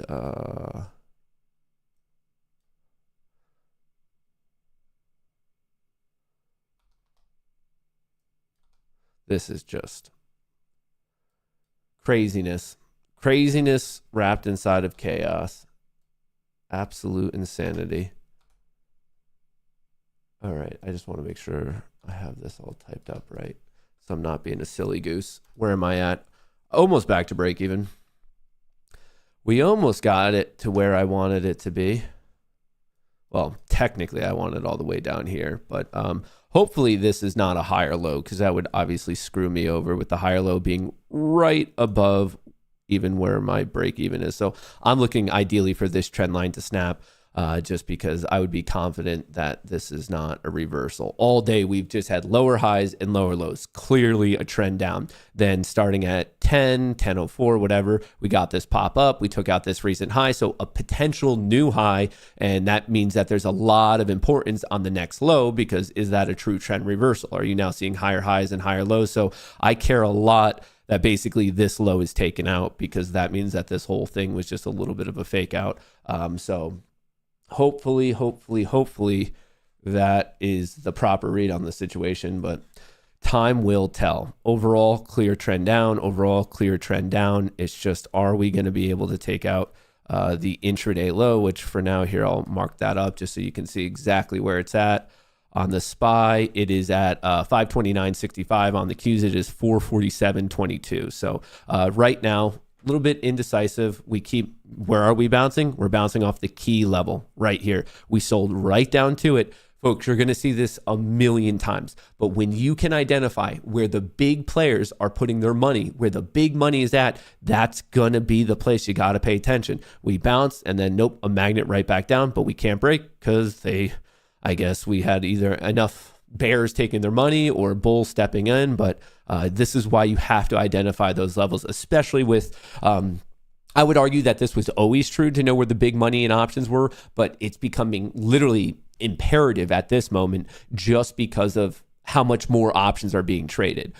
Day over day, month over month, we are breaking new records in options trading, and 50 to 60% of it is zero DTE. So this type of identification, this type of influence on the market is like measurably more important than it ever has been, because there's that much more options trading. So in reality, it actually kind of makes it easier for you guys, because as soon as you like kind of understand how to read what's going on or identify where the big option plays are at, well, that's how you could easily start to do these call outs and these levels, because it's like just mathematically, we know that's where market makers have to react. We know psychologically that's where traders are going to react. And obviously, I would even argue, I would take it to the next step, and I would say there's actually a pretty good argument that even like all those trading systems, like we were talking about yesterday, they're going to be reacting to these levels because they see everyone else reacting to the levels. So it very quickly becomes a self-fulfilling prophecy. All right, potential little reversal breakout here. Just looking at some of these recent highs. I care much more about this trend line, but let's see if this actually holds. I looked at this spike at 949 and just connected it to the next one. But let's see if we actually hang out on the top side of this structure or not, or if we just fall right back in and just really just market decides if we want to be above or below this 5,320. Clearly, this is the important one right now. All right, let's come back to this flow. What do we have going on here? So the options flow actually caught itself on the Mag 7. So we were really nosediving. And then once again at that same level, the delta level, the price was higher, but at that same delta level, we just stopped again. And for those of you who want to know specifically what happened, the put delta once again popped. So it's not many calls are coming in. Yes, some calls did just come in, but it's more so the put delta. So the way there was all this aggressive put buying this morning, well, they started to sell, and then when they were buying again on this drop, just clearly not as much as we had before. So that's a bit of a switch up. What is going on here? The delta flow on the S&P 500 looks drunk right now. This putting the calls and the puts together, just the net delta. Yep, puke, bounce, puke. The puke on the second time didn't go as low, and now we're seeing a bit of recovery. But then when you split it up into the calls and the puts, what is this madness? This is just a complete mess. Yeah. Puts, I guess, puked here at 1013 and then somehow recovered. We are seeing some of the call delta like starting to push. That started at 1017. That was a weird, messy situation. Doesn't make the most sense, but all right, I guess that's what the market's going to give us today. In reality, we've just been range bound ever since the Orbo breakdown at 951. It's a large range, which makes it painful to trade it just because it feels like we're getting these moves, but in reality, not much. So What do we have going on right here? Well, this is kind of the downfall of technical analysis. Is you could easily argue that maybe this is a double bottom. You could argue it's a double top. You could argue it's range bound. Like a lot of people who are doing technicals, it's a lot of Monday morning quarterbacking. It's a lot of like hindsight bias of like, oh, that was so obvious, but obviously you're calling it out after the fact, which makes it just that. It makes it a bit silly. I'm not against technicals. I'm just saying, like, know the limitation of it. If anything, I think it's a good point to like anchor your risk off of like, okay, if this structure breaks down, if that was like the core of your thesis, then maybe it is time to get out and obviously protect yourself. But in terms of, do technicals have predictive capabilities for what's coming next? No, not at all. If you look at the odds of some of the most popular technical setups, they're actually pretty poor. The one that has the best odds is actually the Head and Shoulders, and I think that's about 83% accurate. But if you look at things like bullish pennants or whatever the hot name is that people talk about, some of them are as low as 55%, as in like barely better than flipping a quarter. So remember, I'm not against technicals, but definitely just know the limitation of like what the tool is that you're using. Definitely know the limitation. We're about to break VWAP. It looks like we're testing VWAP, which we are seeing a very large pump, which obviously my position is finding to be uniquely painful. Starting at 1019. It started right, like it's just a bunch of puts being, look at this. The puts are just ramping up. Not as much on the Mag 7. So here's a look at the Mag 7 Delta, kind of a double bottom here on the Delta and a bit of a pop. But what's strange is it's in the S&P 500. We can see where price is coming from. It's from this options flow where you actually have a good amount of puts being closed out, and the 0DT call delta is now popping. So 0DT put delta, people locking in their put profits, and then people getting into 0DT calls for the first noticeable time of the day.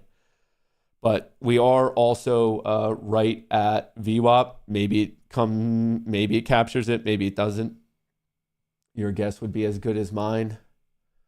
One of my systems that I'm not actively trading right now would actually flip short if the NQ falls back below 18,569. So I'll be looking for that. Once again, 18,569, and we are currently at 607. So it would have to drop about 40 points, and then that system would actually fire off a bearish signal. All right, so my major, I guess what I'm paying attention to is this trend line right here. Obviously, for the first portion of the day, the bears were in control from very evidently in control from about 9:45 to about 10. So 15 minutes of a bit of bullishness, not that much, then clear bearishness. Now we're just kind of getting a reversionary bounce to about where we opened in reality. The Qs are slightly above it. The SPY is slightly below it. Well, the SPY is more so right at it. So we're seeing a lot of, I mean, look at that. Even look on NVIDIA. We just systematic buying, awkwardly getting triggered at 1019 and just grinding up and up and up, obviously reversing some of this earlier trend that we saw. This is just such a messed up environment. It really is. Such an absolute messed up environment. Yes, technicals are great, telling a story about what happened, not so good for what will happen because money doesn't read charts. I mean, some money does, obviously. If you're trading off of technicals, that might influence you to do something with money. But I get what you're saying in terms of like big money. Big money is not there saying like, oh my God, look at it's like a Head and Shoulders. That's not how big money trades. Very much not how big money trades. All right. This chart's even driving me nuts. So let's go to the 3 minute. Let's see what's going on here. Let's see what's going on here. A little bit of a pop in NVIDIA. MicroStrategy is actually green on the day. MSTR was uniquely weak yesterday, and now it's on a relative basis uniquely strong today.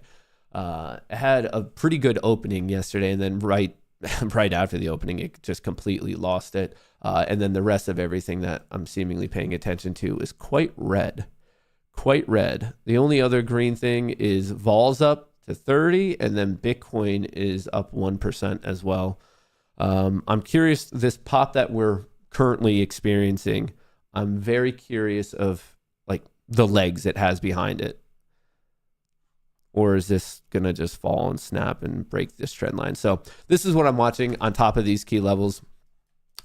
I did point this out around 1021. We seemingly had a bullish breakout of a structure. We just quickly ran to a larger time frame EMA. So a little bit of a pause here. It's also where we had a little bit of choppiness this morning, that 5340. So if it does get on top and hold, a pretty easy play up to 5350. That is just what we saw this morning. It's a key open interest level. However, right where we were dancing this morning, if we get smacked here, this isn't going to come as a surprise to anyone, but obviously I'll be watching this trend line, which depending on the point of the day, it might align with this 5,320. So kind of watching this to see how much, what a pump from 1019 to 1025. There was just 6 minutes of it seemingly quite a few puts being closed out. Let's go back to this. Yeah, right. It actually started earlier. It started at 10:13, but you could just see the 0DT calls pumping and the 0DT puts, but it all turned off at 10:26. You could see right where we peaked and coming down. So the puts aren't being closed out. People are still trying to get calls, but not as many puts are being closed. And you could see it here in just now the delta flow, it went flat. So huge pump in options delta from 10:15 to 10:25. So just 10 minutes of pumping and now just flat. So let's just wait to see which way the next way the break is. And then the Mag 7, kind of the same thing, pumped up until about 10:26. Not as clearly sideways, but little up, little down. We're just waiting. We're waiting to see if this is actually, well, we might be breaking down. But technically, we do have higher highs and higher lows now. Options flow 5 minute, 10 minute, 30 minute, 4 hour, 5 minute, 10 minute, 30 minte, 4 hours. These are all still bearish. This breakdown on the 4 hour, I find to be legitimately concerning in the short term, but we'll see. MSTR is having a good day. NVIDIA, not so much, down 6%. Not so much. We'll move up MSTR. A lot of things down 2% seemingly. Netflix almost going green. Netflix has been on a pretty solid roll lately. It really has. Really, really has.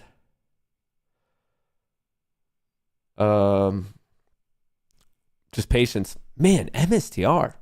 Look at that. Just going. Just freaking going. What does that one specifically look like? So even though we're looking at the flow for like larger, I guess, whoa. Yeah, that's no surprise. All right. So at 10:05, someone just started going hog wild on MSTR, and they are buying calls now, but most of this move was actually the put delta moving up.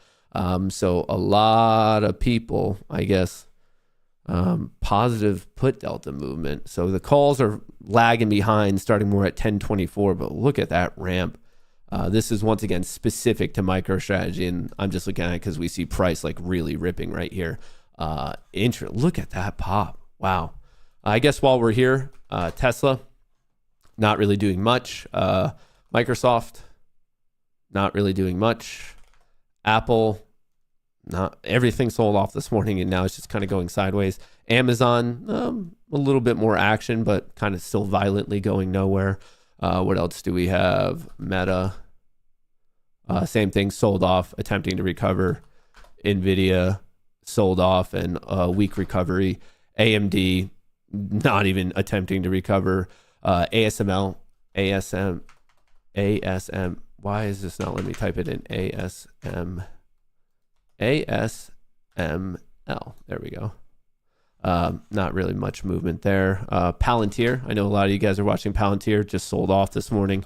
Netflix, decent recovery, but still just kind of coming back to where we started off the day. What else do we have? Let's look at the Qs specifically. Puked, a bit of a recovery, but pretty much just where we started. SPY specifically sold off, attempting to recover. We kind of just are now stuck in this random holding pattern in all reality. We just got to wait. We're about halfway in today's range from the high to the low.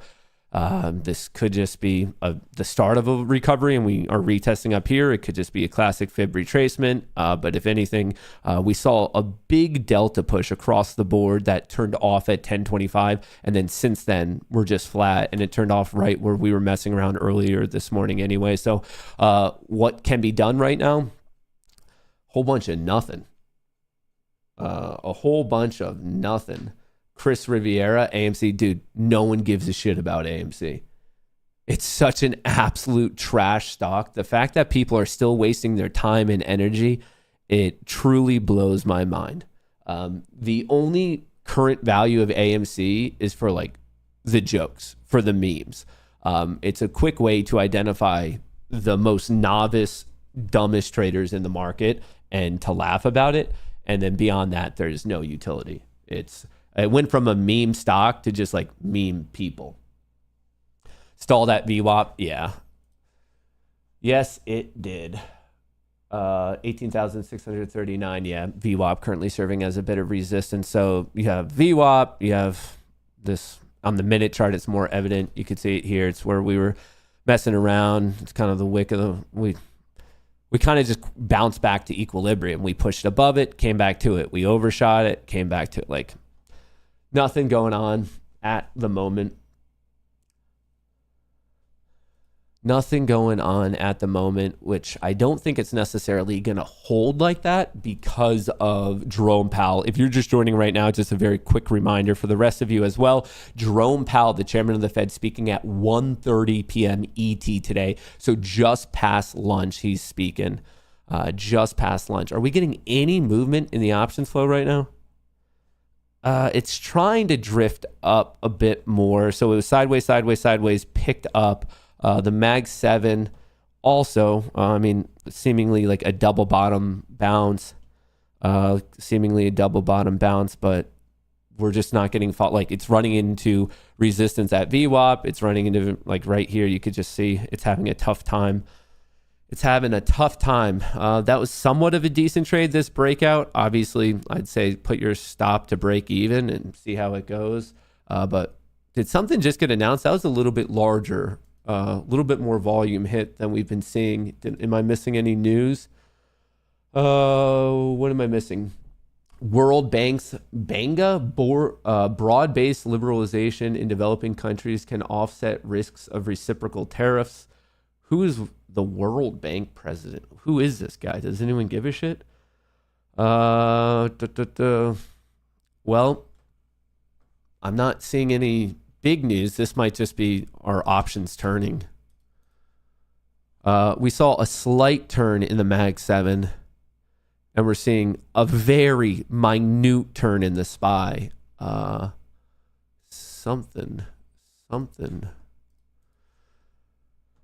Oh, all right. I don't need that.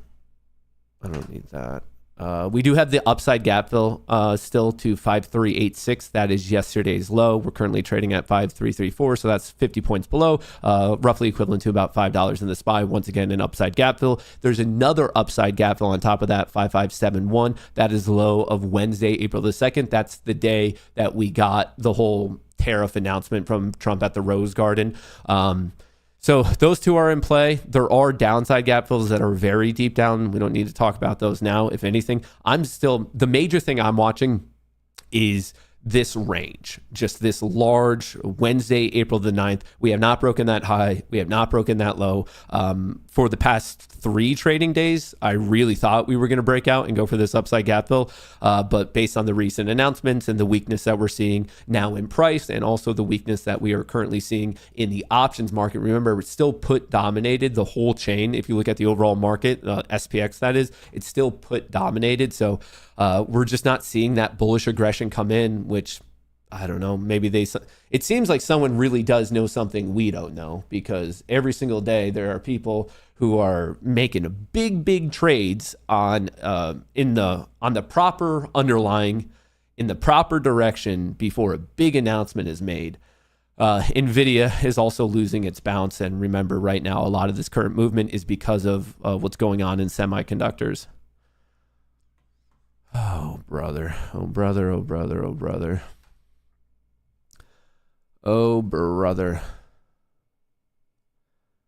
Yeah, we're 5 minute right there testing, 5 minute testing. So the 5 minutes at the top of its cloud, let's just see if it's getting rejected there and we fall over. Basically look at this wick. Do we push below this and start to go, or are we going to hold that as a base? Same thing on NQ, obviously a little bit more volatile, but we're just looking at wick over the past 15 minutes. Patience. We basically got this pump. We literally returned to where we opened, and now we've done nothing. Looks like we're going to break out, we get smacked. Looks like we're going to break down, we bounce.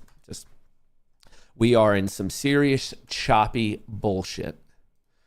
And that is a financial term. The Mag 7 turned down a little bit there. That's probably why price got hit a bit. Starting at 1036, you could see we kind of came off. But the SPY held pretty steady. In fact, it only pulled back a little bit, and now we just made another push. More specifically, what is it? It's calls. It is. You could see the call delta has not stopped going up since 1016. Call delta. After basically puking this morning, you could see right here, these green candles, that is the 0 DT delta measure. It's just pure pump. Hasn't really taken a second to look back. Truly has just not stopped. So we're seeing a little bit more, I guess, aggression in the overall market than we are in the Mag 7, which makes sense, especially given the NVIDIA news and just what that means for tech in general. But in reality, it's actually had a better bounce back. The SPY's down 1%, Qs are down 1.7. So relative to yesterday's close, the Qs are worse off. But in terms of intraday action, the Qs have bounced a bit better. MicroStrategy, definitely a standout on the day. I would argue that Netflix is also a standout. It's back to being green. Netflix has been like the secret dark horse candidate throughout this whole thing. The stock has remained very, very, very strong. Very strong. What are we doing here? What in the world are we doing? Just nothing. I guess that's the answer. Literally nothing. Are we cooked? No one really knows. No one knows. I mean, at this point, this was a beautiful trade to take. Unfortunately, we just got like no continuation. It's almost like you can't even wait for 10. It's almost like you have to wait for like 10:15 because we are seeing weird trades at that first half hour mark. Maybe that's a good lesson moving forward, a strong lesson moving forward. But anyway, this breakdown at 9:45, that was a good trade right here. Just flush.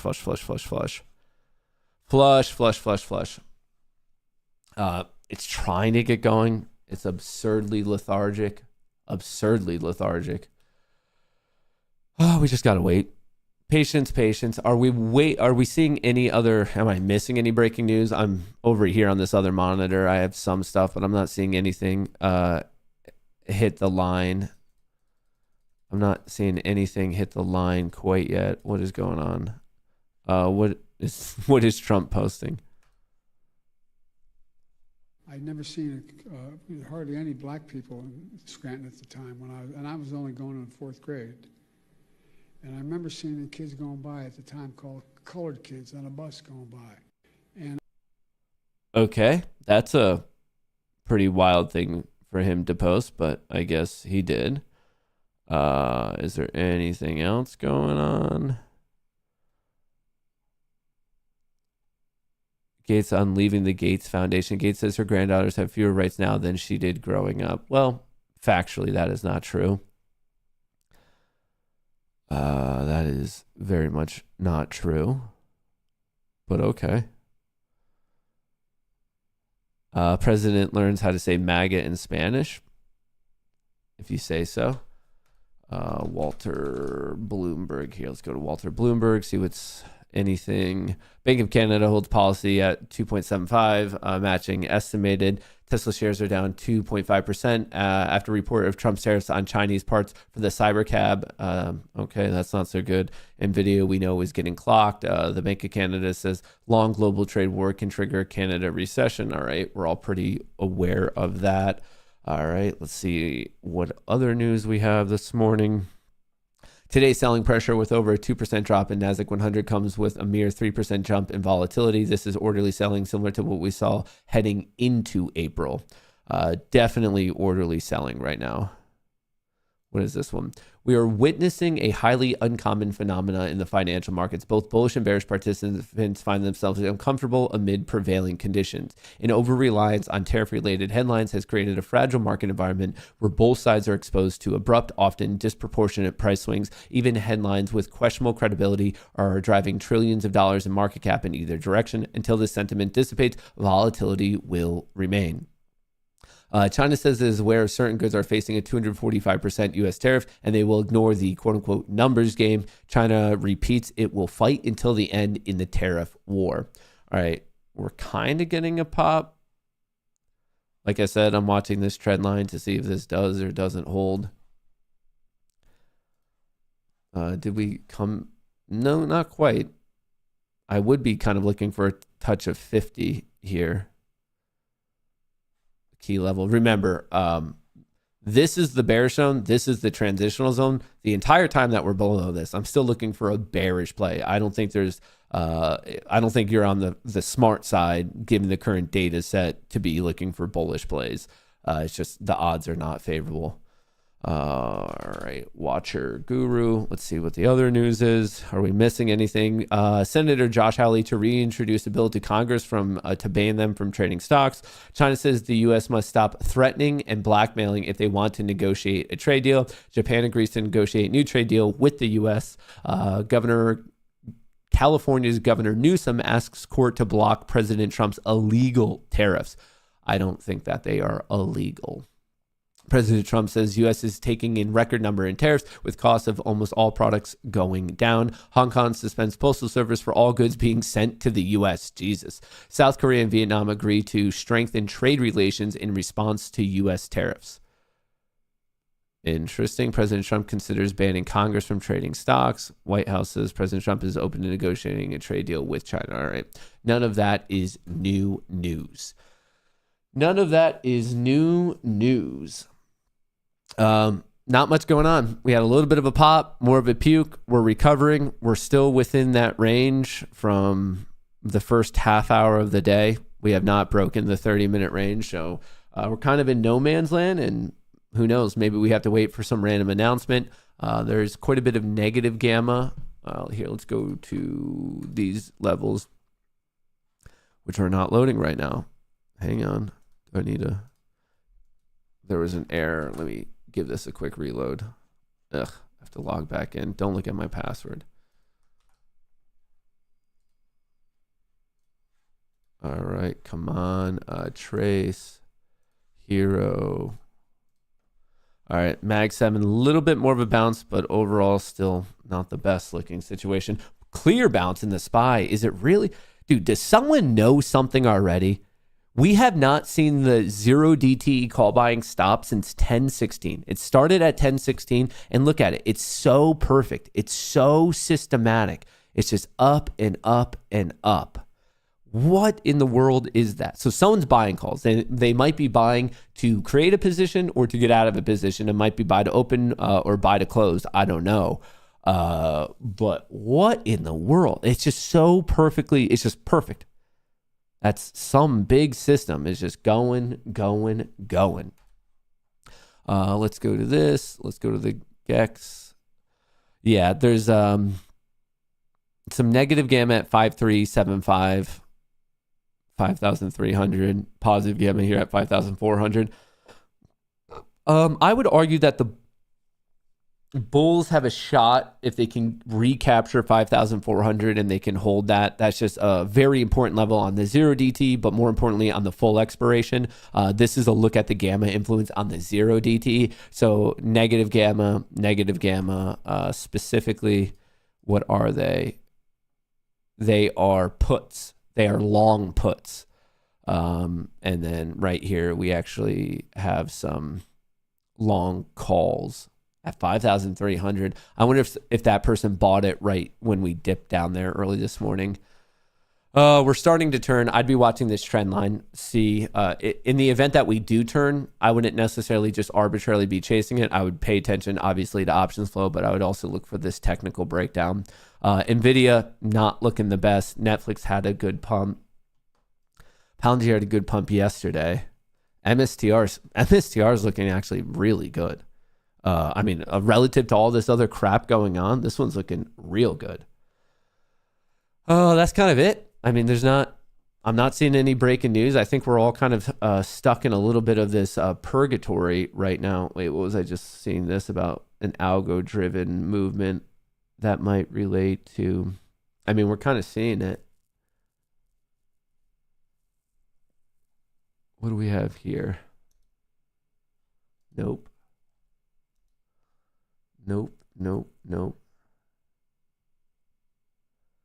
All right, no, that doesn't really. I thought there was someone posting something about like an algo trade on the NASDAQ, but doesn't seem to be of any utility to us.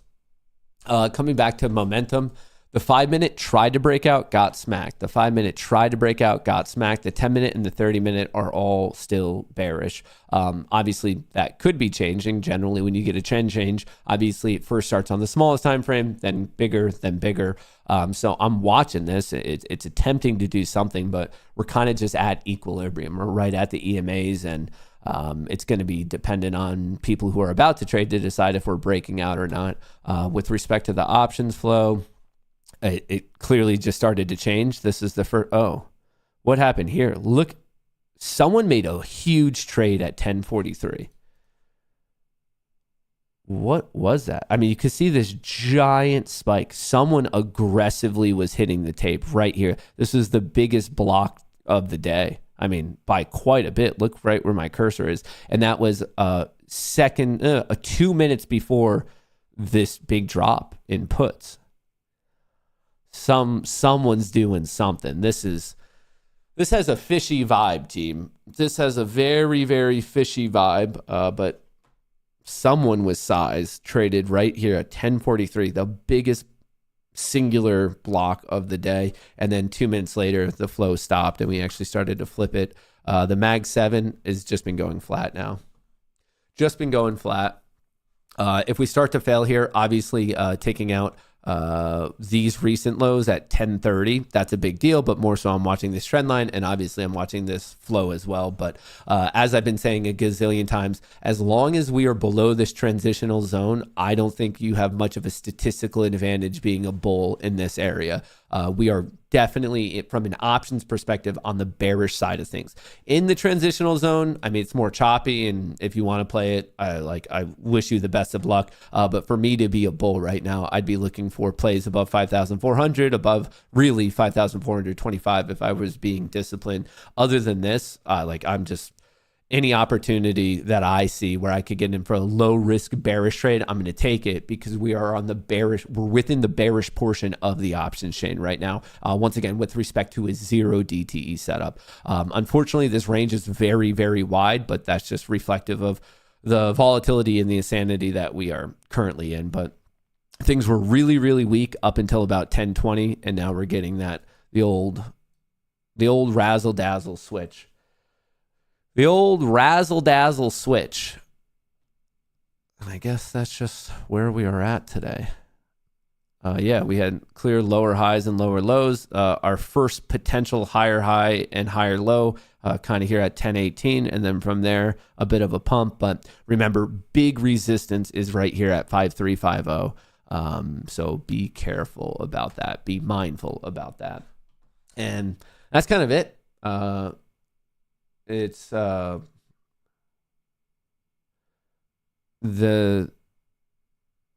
what the fuck? Fabrico, you need to check your math there. I don't know where you're getting a 3-to-1 risk reward needs an 80% win rate. That's not how math works. So definitely, I don't know, double check some of your basic algebra there, because with a 3-to-1 risk to reward, you do not need an 80% win rate. I don't know where you're getting that math, but that's not how math works. that's very much not how math works. So yeah, definitely you might want to double check your arithmetic there, buddy. All right, folks. Not much is going on. We've kind of stalled out in price, and I think there's a good chance that we just kind of get choppiness until Powell, and then I think that's where people are going to ideally be placing their trades. But just be careful. Keep an eye on the options flow, because we did just see that random trade at 1043, which was bigger than anything else we've seen today. So who knows? Maybe someone knows something. Maybe people are placing large trades. So I would pay attention to that. But also in terms of retail, like you and me, where we aren't privy to certain special information, I would say the next major thing we can all pay attention to is 1:30 p.m. ET today. Jerome Powell, the chairman of the Fed, is speaking. So please pay attention to that. Of course, we'll be streaming it. We're going to be doing that specialty stream today. So for right now, just wait, just be patient.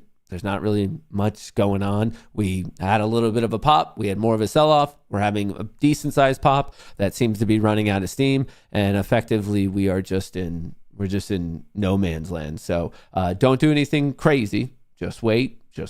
It's gonna be a-okay.